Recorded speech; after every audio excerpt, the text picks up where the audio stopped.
शहदादकोट में बिजली की गैर एलानिया लोड शेडिंग और ट्रिपिंग ने शहरियों को शदीद ज़हनी अजियत में मुब्तला कर दिया है। शहरी एक तरफ वापडाव के जुल्म सितम और दूसरी तरफ गर्मी के निशाने पर।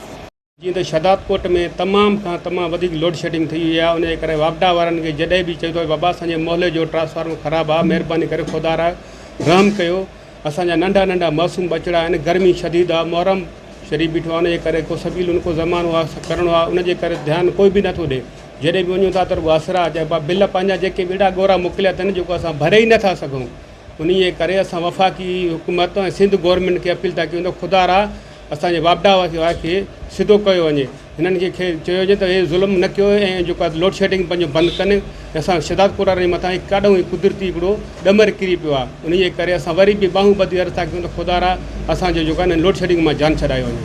बिजली जी लोड शेडिंग त शहदादकोट में पर बल्कुलपुर लारकाणो हुजे या ज़िलो कंबर शहदादकोट हुजे त लोड शेडिंग बिजली जी ॾाढी आहे। लोड शेडिंग जे बावजूदि जेके ट्रांसफॉर्मरनि ते वज़न पवनि था, जेके कुंडी वग़ैरह आणनि था, ट्रांसफॉर्मर ते वज़न जाम पवनि था पोइ जंहिं वटि AC थी या अहिड़ो सिस्टम, पोइ ट्रांसफॉर्मर 2 ॾींहं या ठही करे अचे थो त 5 ॾींहं में ख़तमु।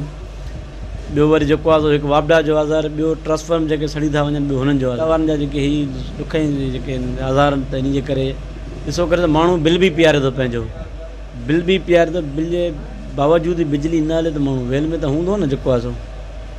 हीअ आज़ार सॼे शहदादकोट में आहे। माण्हुनि जे बिल था अचनि 20-20 हज़ार, 30-30 हज़ार, 35-35 हज़ार, कमाए 500 रुपया, 35 हज़ार या 15 हज़ार रुपया बिल भरे। वापडा के मज़ालिम के हवाले से शहरियों का वाशनू से बात करते हुए मज़ीद कहना था कि हज़ारों रुपए हर माह बिजली की बिल्स अदा करने के बाद भी वापडा वालों के मेहरबानी से बिजली की ट्रिपिंग और गैर एलानिया लोड शेडिंग का अज़ाब भी बर्दाश्त करना पड़ता है। कैमरा टीम के साथ गुलाम अली ब्रावई, वश TV शहदादकोट।